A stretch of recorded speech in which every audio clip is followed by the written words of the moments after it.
ഞാനൊരു മുസ്ലിമാണ്. ഞാന് വീട് വിട്ടിറങ്ങി വന്ന് പള്ളിന്ന് പുറത്താക്കി അച്ഛൻ ഇല്ല ഉപേക്ഷിച്ചു പോയത്. ചേച്ചി എന്തെങ്കിലും കഴിച്ചാ?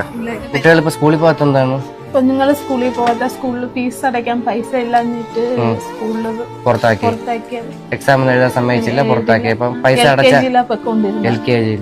ഈ പ്രണയ വിവാഹങ്ങൾക്കൊടുവിൽ ഒറ്റപ്പെട്ടു പോകുന്ന പെൺ ജീവിതങ്ങളെ കുറിച്ച് നമ്മൾ എത്രയോ തവണ സംസാരിച്ചിരിക്കുന്നു അല്ലെ. നാടും വീടും ഉപേക്ഷിച്ച് സ്നേഹിക്കുന്ന പുരുഷന്റെ കൂടെ ഇറങ്ങി പോകുന്ന ഒരു സ്ത്രീയെ സംബന്ധിച്ചിടത്തോളം പിന്നീടുള്ള തിരിച്ചുവരവ് ഒരു ബുദ്ധിമുട്ടേറിയ പ്രക്രിയയാണ്. വിവാഹ ജീവിതം തകർന്നാൽ പിന്നെ തീർത്തും ഒറ്റപ്പെട്ടു പോകുന്ന അവസ്ഥയിലേക്ക് അവർ കൂപ്പുകുത്തും. ഭർത്താവ് ഉപേക്ഷിച്ചു, വീട്ടുകാരാണെങ്കിൽ സ്വീകരിക്കില്ല. മിക്കവാറും കയറിവിരലിലും ഒക്കത്തുമായി ചെറിയ കുഞ്ഞുങ്ങൾ അവളുടെ കൂടെ ഉണ്ടാക്കും. ഈ കുഞ്ഞുങ്ങളെ വാരിയെടുത്ത് എന്ത് ചെയ്യണമെന്ന് അറിയാതെ ലോകത്തിന് മുന്നിൽ പകച്ചു നിൽക്കുന്ന എത്രയോ സ്ത്രീകൾ നമുക്കിടയിലുണ്ട്. ആയ കാലത്ത് പഠനത്തിന് ജോലിക്ക് ഒന്നും മുൻഗണന നൽകാതെ അല്ലെങ്കിൽ അതിനുള്ള സാഹചര്യം ഇല്ലാതെ വളർന്നവർ തീരെ ചെറുപ്പത്തിൽ തന്നെ സ്നേഹിച്ച പുരുഷന്റെ കൂടെ ജീവിക്കാൻ വേണ്ടി ഇറങ്ങിപ്പോയി. ജീവിതം തന്നെ കുട്ടിച്ചോറായി പോയ കുറെ ജന്മങ്ങൾ. അൽഫുട്ടി സൂരജിന്റെ ഒരു വീഡിയോയിലാണ് അവസാനം അങ്ങനെ ഒരു സ്ത്രീയെയും അവരുടെ 2 കുഞ്ഞുങ്ങളെയും ഞാൻ കാണുന്നത്. അൽഫുട്ടി സൂരജിനെ അറിയാലോ, തിരുവനന്തപുരത്തെ പ്രമുഖ ഫുഡ് വ്ളോഗറാണ് പുള്ളിക്കാരൻ. ഫുഡ് വ്ളോഗിനേക്കാളും കൂടുതൽ ഇപ്പൊ ചാരിറ്റിയിലാണ് സൂരജ് കോൺസെൻട്രേറ്റ് ചെയ്തിട്ടുള്ളത്. ഒരുപാട് പേരെ സഹായിക്കുന്ന വീഡിയോകൾ അയാളുടെ ഇൻസ്റ്റാഗ്രാം അക്കൗണ്ടിൽ നിങ്ങൾക്ക് കാണാൻ കഴിയും. പിന്നെ ആദ്യമേ ഒരു കാര്യം പറഞ്ഞോട്ടെ, ഇത് സൂരജ് ചെയ്യുന്ന ചാരിറ്റിയെ കുറിച്ചുള്ള വീഡിയോ അല്ല, ചാരിറ്റിക്കെതിരെയുമുള്ള വീഡിയോയുമല്ല.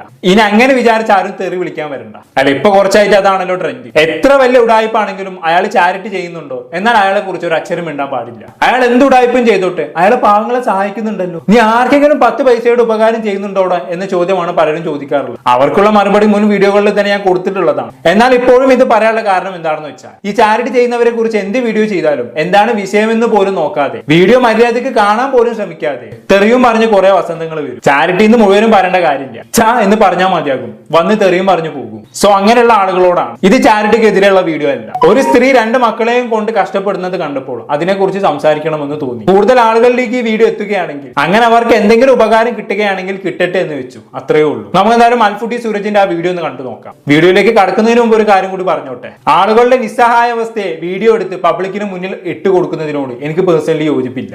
ആത്മാഭിമാനമുള്ള ആളുകൾക്ക് ഒട്ടും സഹിക്കാൻ കഴിയാത്ത കാര്യമാണ്. പക്ഷെ ആത്മാഭിമാനം പുഴുങ്ങി തിന്നാ വിശപ്പ് മാറൂലല്ലോ. അതുപോലെ തന്നെ ഈ കാലത്ത് ആളുകൾ സഹായിക്കണമെന്നുണ്ടെങ്കിൽ സാഡ് BGM ഒക്കെ ഇട്ട് ഒരു വീഡിയോ സെറ്റ് ആക്കൽ നിർബന്ധമാണ്. ഈ വീഡിയോ കണ്ടിട്ടാണ് ഇവർക്ക് സഹായം കിട്ടുക. വീഡിയോ കണ്ട ആളുകളുടെ മനസ്സ് എത്രത്തോളം അറിയുന്നുവോ അത്രത്തോളം സഹായവും കിട്ടും. അതാണ് അവസ്ഥ, വേറെ വഴിയില്ല. ഇവിടെ ഈ സൂരജിന്റെ വീഡിയോ തന്നെ ലക്ഷക്കണക്കിന് ആളുകൾ കണ്ടു കഴിഞ്ഞു. ഓൾറെഡി പബ്ലിക് ആയ വീഡിയോ ആണ്. അതുകൊണ്ട് മാത്രമാണ് നമ്മൾ ഈ വീഡിയോ ഇവിടെ ഉൾപ്പെടുത്തുന്നത്. എന്തായാലും നമുക്ക് ആ വീഡിയോ ഒന്ന് കണ്ടുനോക്കാം.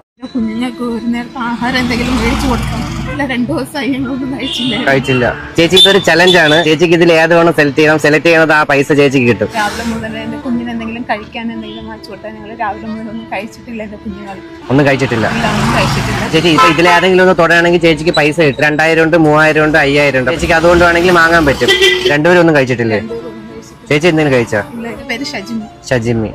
ഓക്കെ, ഇതാണ് ഷജിമി. ആക്ച്വലി അൽഫുട്ടി സൂരജ് ഈ സ്ത്രീകളെയും കുട്ടികളെയും വഴിയിൽ വെച്ച് കണ്ടപ്പോ എന്നാ പിന്നെ ഒരു മണി ചാലഞ്ച് എടുത്തേക്കാം എന്നും വെച്ച് അവരുടെ അടുത്തേക്ക് പോയതല്ല കേട്ടോ. ഏതോ ആളുകൾ വഴി സൂരജ് ഇവരുടെ അവസ്ഥകളെ കുറിച്ച് അറിയുകയും അങ്ങനെ അവരെ തേടി അടുത്തേക്ക് പോവുകയുമാണ് സൂരജ് ചെയ്തത്. ഈ വീഡിയോ കണ്ടപ്പോൾ ഞാൻ മനസ്സിലാക്കിയത് അങ്ങനെയാണ്. കാരണം ഈ സ്ത്രീയും കുട്ടികളും ഇപ്പൊ ജീവിക്കുന്നത് തമിഴ്നാട്ടിലാണ്. ബാലരാമപുരമാണ് ഇവരുടെ ശരിക്കുമുള്ള നാട്. ഒരു തമിഴനുമായി സ്നേഹത്തിലാവുകയും അങ്ങനെ നാടും വീടും വിട്ട് ആളുടെ കൂടെ ഇറങ്ങി പോവുകയുമായിരുന്നു ഷജിമി. അങ്ങനെയാണ് അവൾ തമിഴ്നാട്ടിൽ എത്തുന്നത്. അങ്ങനെ തമിഴനെ വിവാഹം ചെയ്ത് ഷജിമി തമിഴ്നാട്ടിൽ തന്നെ ജീവിതം തുടങ്ങി. തുടക്കത്തിലൊന്നും വലിയ കുഴപ്പമൊന്നും ഉണ്ടായിരുന്നില്ല. എന്നാൽ കുറച്ചു കാലം കഴിഞ്ഞപ്പോൾ ഭർത്താവ് ഷജിമിയെയും മക്കളെയും ഉപേക്ഷിച്ചു പോയി. അങ്ങനെ ഷജിമിയും ആ 2 പിഞ്ചു മക്കളും വഴിയാധാരമായി. പക്ഷേ ഷജിമി വെറുതെ ഇരുന്നില്ല. മക്കളെ പോറ്റണല്ലോ, അതിനുവേണ്ടി അവൾ തുണിക്കച്ചവടം ചെയ്തു, മറ്റു പല ജോലികളും ചെയ്തു. പക്ഷെ അതിനിടയിൽ ചെറിയൊരു ആക്സിഡന്റ് സംഭവിച്ചു. കുറച്ചു കാലത്തേക്ക് ജോലി അവസ്ഥയായി. അതോടെ അവളും മക്കളും പട്ടിണിയായി. പഴം കഞ്ഞിയും ബിസ്ക്കറ്റും ഒക്കെ ആയിരുന്നു കുറെ ദിവസങ്ങളായി ഈ കുഞ്ഞുങ്ങളുടെ ഭക്ഷണം. ദാഹിക്കുമ്പോൾ പച്ചവെള്ളം കുടിക്കും, വിശക്കുമ്പോൾ ബിസ്ക്കറ്റ് കഴിക്കും. അങ്ങനെ ഒരു നിവൃത്തിയില്ലാതെ ആത്മഹത്യയെ കുറിച്ച് പോലും ചിന്തിച്ചിരുന്ന സമയത്താണ് സൂരജ് വരെ തേടി വരുന്നത്. എന്താണ് സൂരജിന്റെ വീഡിയോയുടെ ബാക്കി കൂടി കണ്ടുനോക്കാം.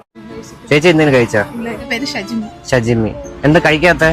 ആക്സിഡന്റ് ആയതിനു ജോലിക്കൊന്നും പോകാൻ പറ്റാത്ത അവസ്ഥയിലാണ്. വീട്ടിന്റെ റെന്റ് കൊടുക്കാൻ പറ്റാത്ത അവസ്ഥയിലാണ്. വീട്ടു ഓണർ എന്നെ വീട്ടിൽ നിന്ന് ഇറങ്ങാൻ പറഞ്ഞിട്ടുണ്ട്. അച്ഛൻ ഇല്ല, ഉപേക്ഷിച്ചു പോയത്. നിങ്ങൾ 3 പേരും ഒന്നും കഴിച്ചിട്ടില്ലേ? അല്ല, വീട്ടിൽ അരി അങ്ങനെയൊന്നുമില്ല, ഒന്നുമില്ല, സാധനങ്ങളൊന്നുമില്ല, സഹായിക്കൊന്നുമില്ല കുടുംബത്തില്? ഇല്ല, ഞാനൊരു മുസ്ലിമാണ്. ഞാന് വീട് വിട്ടിറങ്ങി വന്ന് പള്ളിന്ന് പുറത്താക്കിയ ശ്രമിച്ചത്. കാരണം എന്റെ മോൾ അങ്ങനെ വിശക്കുന്നുണ്ടെന്ന് ഒരു നിവർത്തിയില്ല. ഇവരുടെ അവസ്ഥകളൊന്നും ആലോചിച്ച് നോക്കി. കേരളത്തിൽ ഇവർക്ക് സ്വന്തമായി നാടും വീടും ഒക്കെ ഉണ്ട്, പക്ഷെ അങ്ങോട്ട് പോകാൻ കഴിയാത്ത അവസ്ഥ. അതിനെക്കുറിച്ച് ഇവർ കൂടുതലായിട്ടൊന്നും പറയുന്നില്ല കേട്ടോ. എന്നാലും നമുക്ക് ഊഹിക്കാവുന്നതേ ഉള്ളൂ. അന്യമതസ്ഥനുമായി ഒളിച്ചോടി പോകുന്ന ഒരു പെൺകുട്ടിക്ക് നമ്മുടെ നാട്ടിൽ എന്താണോ സംഭവിക്കാറുള്ളത് അത് തന്നെയാണ് ഷെജിമയുടെയും ജീവിതത്തിൽ സംഭവിച്ചിട്ടുള്ളത്. പട്ടിണി കിടന്ന് മരിക്കാറായിട്ടും അവൾക്ക് അവളുടെ വീട്ടിലേക്ക് പോകാൻ പറ്റാത്ത അവസ്ഥയാണ്. മിക്കവാറും ഷെജിമയും വീട്ടുകാരും തമ്മിൽ ഒരുപാട് പ്രശ്നങ്ങൾ മുമ്പ് ഉണ്ടായിട്ടുണ്ടാക്കണം. അല്ലെങ്കിൽ ഇങ്ങനെ ഒരു അവസ്ഥയിൽ ഷെജിമി തന്റെ വീട്ടിലേക്ക് തന്നെ തിരിച്ചു പോയേനെ. അല്ലെങ്കിൽ അവളുടെ ഇങ്ങനെ ഒരു അവസ്ഥ കാണുമ്പോൾ വീട്ടുകാർ അവളെ സ്വീകരിച്ചേനെ. ആ മക്കളെ ഓർത്തെങ്കിലും ഷെജിമയെ തിരിച്ച് സ്വീകരിക്കണമെന്നാണ് ഷെജിമയുടെ വീട്ടുകാരോട് എനിക്ക് പറയാനുള്ളത്. സംഭവിക്കാനുള്ളതൊക്കെ സംഭവിച്ചു. ഇനിയിപ്പോ അതൊന്നും പറഞ്ഞിട്ട് കാര്യമില്ല. ഷെജിമയുടെയും മക്കളുടെയും ജീവനും ജീവിതവും അല്ലേ ഇപ്പൊ നമുക്ക് വലുത്. അതുപോലെ പള്ളിയിൽ നിന്നും പുറത്താക്കിയെന്നും പറയുന്നു. അങ്ങനെയാണെങ്കിൽ പള്ളിക്കാരെ തന്നെ മുൻകൈ എടുത്ത് ഇതിനൊരു പരിഹാരം കാണണമെന്നാണ് എനിക്ക് പറയാനുള്ളത്. നിങ്ങൾ ഷെജിമയെ കുറിച്ച് ഓർക്കണ്ട, ആ മക്കളെ കുറിച്ച് ഓർത്താൽ മാത്രം മതി. ഈ അന്യമതത്തിലുള്ള ഒരാളുടെ കൂടെ ഒളിച്ചോടി പോയതിന് ഷെജിമയെ പള്ളിയിൽ നിന്നും പുറത്താക്കിയെന്ന് വെച്ച് പഠിച്ചോ നിങ്ങൾക്ക് പ്രത്യേകിച്ചൊന്നും തരാൻ പോകുന്നില്ല. പക്ഷെ ഇവരുടെ ഇപ്പോഴത്തെ അവസ്ഥ കണ്ട് ആ കുഞ്ഞുങ്ങളൊന്ന് സഹായിച്ചാൽ അവരെ നാട്ടിലേക്ക് തിരിച്ചു കൊണ്ടുവന്ന് നല്ലൊരു ജീവിതം സെറ്റാക്കി കൊടുക്കാനുള്ള കാര്യങ്ങൾ ചെയ്തു കഴിഞ്ഞാൽ അതിനുള്ള കൂലി പഠിച്ചോ നിങ്ങൾക്ക് തരും. അത് ഉറപ്പാണ്. ഒരാളെ പുറത്താക്കാനും മാറ്റി ഓടിക്കാനും ഒക്കെ എളുപ്പമാണ്, തിരിച്ചു വിളിക്കാനും ചേർത്ത് നിർത്താനുമാണ് ബുദ്ധിമുട്ട്. ബുദ്ധിമുട്ടുള്ള കാര്യങ്ങൾ ചെയ്യുമ്പോഴാണ് പഠിച്ചോ പ്രീതിപ്പെടുന്നത്. പൊറുക്കാൻ പറ്റുന്ന തെറ്റ് അവിടെ ഷെജിമി ചെയ്തിട്ടുള്ളൂ. അവൾക്ക് ഒരു സെക്കൻഡ് ചാൻസ് കൂടി കൊടുക്കാവുന്നതേ ഉള്ളൂ. അതുകൊണ്ട് തന്നെ ഷെജിമിയുടെ വീട്ടുകാരോ പള്ളിക്കാരോ ആരെങ്കിലും എന്റെ വീഡിയോ കാണുന്നുണ്ടെങ്കിൽ ആ പിഞ്ചു കുഞ്ഞുങ്ങളെ ഓർത്തിട്ടെങ്കിലും അവളെ തിരിച്ചു വിളിക്കണമെന്നാണ് എനിക്ക് പറയാനുള്ളത്. ബാക്കിയാണ് നോക്കാം. എന്തെങ്കിലും കഴിച്ചാടാ നീ? ആഹാരം കഴിച്ചേ? അപ്പൊ എന്തായാലും ഇതൊരു ചലഞ്ചായിട്ട് വന്നതാണ്. ഇതിൽ ഇഷ്ടമുള്ള ഒരു കളർ തൊടുക. കളർ തൊട്ട് കഴിഞ്ഞാൽ അതിലൊരു പൈസ ഉണ്ട്, ആ പൈസ നിങ്ങൾക്ക് കിട്ടും. ചേച്ചി അത് തൊട്ടത് 5000 രൂപയാണ്. ചേച്ചി 5000 രൂപയാണ് തൊട്ട്. ഇപ്പൊ 5000 രൂപ. അപ്പൊ ഈ 5000 പൈസ കിട്ടി കഴിഞ്ഞാൽ ചേച്ചി എന്ത് ചെയ്യും? കുഞ്ഞുങ്ങൾക്ക് എന്തെങ്കിലും ആഹാരം വാങ്ങിച്ചു കൊടുക്കും. രാവിലെ എന്റെ മോള് വിശന്ന് കരയുമായിരുന്നു. എന്തെങ്കിലും അമ്മ വിശക്കെന്ന് വെച്ചാൽ ചായ കേട്ടപ്പോഴത്തേക്ക് പച്ചവെള്ളോ ഞാൻ അതിനെ ശ്രമിച്ചത് ഒത്തിരി. പക്ഷെ എന്റെ കുഞ്ഞുങ്ങൾ ഒരു പാവം ചെയ്തു. നമ്മുടെ ഈ ഒരു ചലഞ്ചിൽ വിജയിച്ചിരിക്കുകയാണ്. 5000 രൂപയാണ് ചേച്ചിക്ക് പ്രൈസ് അടിച്ചിരിക്കുന്നത്. 5000 രൂപ ഒന്നുമില്ലാതെ കൈ ഒന്നുമില്ലാതിരുന്നതാ. എന്റെ കുഞ്ഞുങ്ങളുടെ ഭക്ഷണത്തിനെങ്കിലുള്ള കാശ് എനിക്ക് കിട്ടി. അത് വളരെ സന്തോഷമുണ്ട്.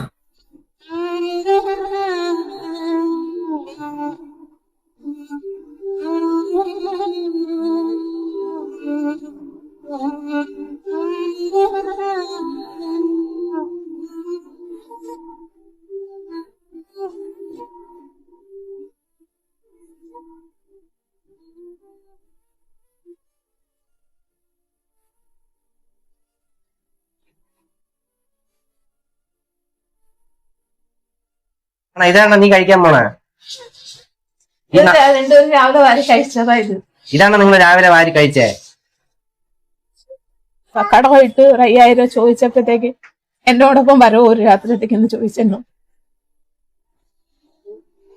വളരെ ഉപകാരമുണ്ട്. കാരണം എന്റെ കുഞ്ഞുങ്ങളെ പട്ടിണി മാറ്റിയത്.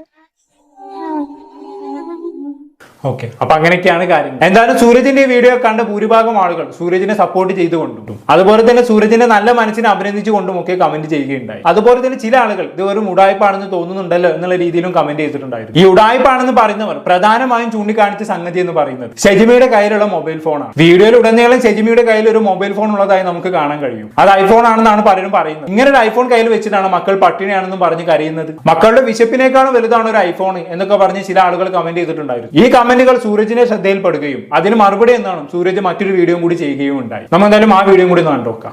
അപ്പൊ തൊട്ട് മുന്നേറ്റ വീഡിയോക്കുള്ള കമന്റിനുള്ള റിപ്ലൈ ആണ്. നിങ്ങൾക്ക് ന്യായമായ ഒരു മറുപടി വേണമെന്ന് പറഞ്ഞുകൊണ്ടാണ് തരണം. എന്നാലും നിങ്ങളുടെ കണ്ടുപിടുത്തം എന്തായാലും അടിപൊളിയായിട്ട്. പിന്നെ നീയാണല്ലോ അവർക്ക് ഐഫോണൊക്കെ വാങ്ങിച്ചു കൊടുത്തത്. ആണോ? ഇതാണ് നീ കഴിക്കാൻ പോണേ? രാവിലെ വാരി കഴിച്ചതാ ഇത്. ഇതാണ് നിങ്ങൾ രാവിലെ വാരി കഴിച്ചേ? ആണോ? അടുത്ത പോലും നിൽക്കാൻ പറ്റില്ല, നാറുന്നു. വേറെ ഒന്നുമില്ല. ഞങ്ങളുടെ വീട്ടിൽ ആകെ ഉള്ളത് ഇത് തന്നെ. വേറെ ഒന്നുമില്ല. ഒരു സാധനവും പിന്നെ ഈ ബിസ്ക്കറ്റ് തന്നെയാണ് ഇനി വൈകുന്നേരം തിന്നാൻ വേണ്ടിട്ട് അവള് വെച്ചിരിക്കുന്നത്. ഈ ബിസ്ക്കറ്റാ രാവിലെ ഉച്ചയ്ക്ക് കഴിക്കുന്ന ഇനി വൈകുന്നേരത്തേക്ക് വെച്ചിരിക്കുന്നതായിരുന്നു കഴിക്കാൻ വേണ്ടിട്ട്. രാവിലെ ചായ ചോദിച്ചപ്പോ പച്ചവെള്ളം ഞാൻ ഒന്നും ഇല്ലാന്ന് പറഞ്ഞപ്പോ പച്ചവെള്ളമൊക്കെ ഒരു കുടിച്ചത് അവര്. വൈകിട്ട് ഇത് കഴിക്കണം ചോദിച്ചു. ഇത് കഴിക്കാൻ വേണ്ടിട്ട് അതിന് വെച്ചേക്കണം. അവൻ ഉച്ചയ്ക്ക് കഴിച്ചുകൊണ്ടിരുന്നപ്പോഴത്തേക്ക് അവള് വാങ്ങിച്ചു വെച്ചതാ ഇതേ ഉള്ളു വൈകുന്നേരത്തേക്ക് എന്ന് പറഞ്ഞു. അതുകൊണ്ട് വാങ്ങിച്ചു വെച്ചിട്ട് തീർന്നു. അതുകൊണ്ട് വൈകിട്ടത്തേക്ക് അവള് കൊണ്ട് മറച്ചു വെച്ചിരുന്നതായി ഇപ്പൊ എടുത്തോണ്ട് വന്ന്. ബിസ്ക്കറ്റ്. എന്റെ വിഷമം കണ്ടിട്ട് അവർ ഈ ഫോണ് തന്നിട്ട് കാസർഗോഡാ പോയേക്കുന്നത്. അവര് ഇനിയിപ്പോ വരും. ഇന്നല്ലെങ്കിൽ നാളെ രാവിലെ വരും. നിങ്ങളുടെ ഫോണല്ല? എന്റെ ഫോണല്ല. ഞാൻ യൂസ് ചെയ്തോണ്ടിരുന്നത് ഇതാ. ഇതില് നമ്പർ വന്നാലൊന്നും അറിയാൻ പറ്റൂല. ഇങ്ങോട്ട് വരണ കോള് മാത്രമേ എടുക്കാൻ പറ്റുള്ളൂ. അങ്ങോട്ട് നമ്പർ അടിക്കണമെങ്കിൽ കാണാത്തോണ്ട് വേറെ കോളെല്ലാം മാറി മാറി പോകും. അതുകൊണ്ടാ തൽക്കാലത്തേക്ക് അവർ ആ ഫോണ് തന്നിട്ട് പോകും. കുട്ടികൾ ഇപ്പൊ സ്കൂളിൽ പോകാത്തെന്താണ്? കുഞ്ഞുങ്ങള് സ്കൂളിൽ പോകാതെ സ്കൂളിൽ ഫീസ് അടയ്ക്കാൻ പൈസ ഇല്ലാഞ്ഞിട്ട് സ്കൂളിൽ പുറത്താക്കിയത്. എക്സാം എഴുതാൻ സമ്മതിച്ചില്ല, പുറത്താക്കിയപ്പം പൈസ അടച്ചാൽ LKG. അപ്പം പൈസ അടച്ചാലേ ഇനി സ്കൂളിൽ എടുക്കുള്ളൂ. ഇങ്ങനെ പിടിച്ച് ഉയർത്തിയാൽ മാത്രമേ ഇങ്ങനെ ഉയരത്തുള്ളൂ, അല്ലാതെ സ്വന്തമായിട്ട് ഉയർത്താൻ പറ്റത്തില്ല. ഈ ഒരു കൈയിന്റെ സഹായത്തിൽ തന്നെയാണ്. നമ്മള് ബാത്റൂമിൽ പോയാൽ കൂടെ അവൻ തന്നെയാണ് എല്ലാം ക്ലീൻ ചെയ്ത് കൊടുക്കുന്നതെല്ലാം. 10,000 രൂപ അഡ്വാൻസ് കൊടുത്തിട്ടുള്ളൂ. അത് എന്റെ മോളുടെ അരങ്ങാണം, വെള്ളി അരങ്ങാണം കിടന്നതിനെ കൊണ്ടുപോയി വിറ്റാ കൊടുത്തത്. ഇവരെ 2 പേർക്ക് വെള്ളി അരങ്ങാണം കിടന്നത് കൊണ്ടുപോയി വിറ്റാ ഞാൻ കൊടുത്തത്. തനിച്ചൊരു പെണ്ണ് ഒരു വീട്ടിലിരിക്കുന്നാലും അടുത്തുള്ളവരൊക്കെ സംസാരിക്കുന്നതെല്ലാം മോശമായിട്ട് സംസാരിക്കുന്നത്. കാരണം എന്ന് വെച്ചാൽ ഞങ്ങൾ അന്വേഷിച്ച് ആരും വരക്കമില്ല, ഞങ്ങളും ആരെയും തേടി പോകത്തില്ല.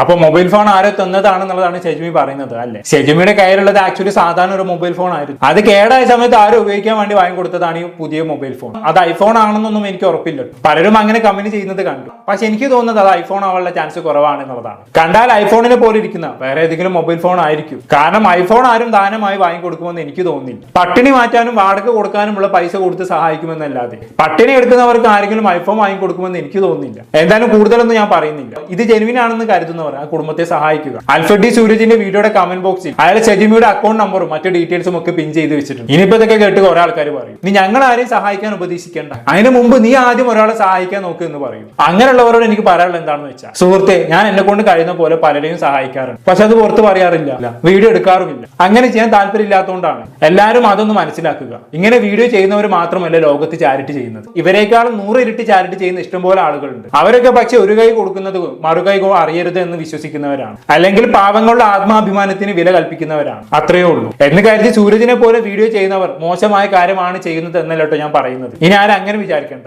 അതിന് അതിന്റേതായ നെഗറ്റീവ് വശങ്ങളും ഉണ്ട്. എന്നാലും ഈ പാവങ്ങൾക്ക് കൂടുതൽ സഹായം ലഭിക്കാൻ കാരണമാകുന്നുണ്ട് എന്നുള്ള ഒരു പോസിറ്റീവ് വശം ഉള്ളത് കൊണ്ട് തന്നെ മറ്റുള്ള നെഗറ്റീവ് വശങ്ങളെ കുറിച്ചൊന്നും ചിന്തിക്കേണ്ട എന്നുള്ളതാണ് എനിക്ക് തോന്നുന്നത്. കാരണം ഞാൻ നേരത്തെ പറഞ്ഞ പോലെ ഇങ്ങനെ മുഖമുഖി കാണിച്ച് വീഡിയോ ചെയ്താൽ മാത്രമേ മറ്റുള്ളവർ സഹായിക്കത്തുള്ളൂ. സോ വേറെ വഴിയില്ല. എന്തായാലും ഇങ്ങനെ ഒരു അവസ്ഥ ഇനി ആർക്കും വരാതിരിക്കട്ടെ എന്ന് മാത്രം പറഞ്ഞുകൊണ്ട് ഞാൻ ഇവിടെ വീഡിയോ വൈൻഡപ്പ് ചെയ്യാണ്. എന്താണ് നിങ്ങൾക്ക് തോന്നുന്നത്? താഴെ കമന്റ് ബോക്സിൽ രേഖപ്പെടുത്തുമല്ലോ. പ്രത്യേക ടോപ്പിക്കുമായി വീണ്ടും കാണാം.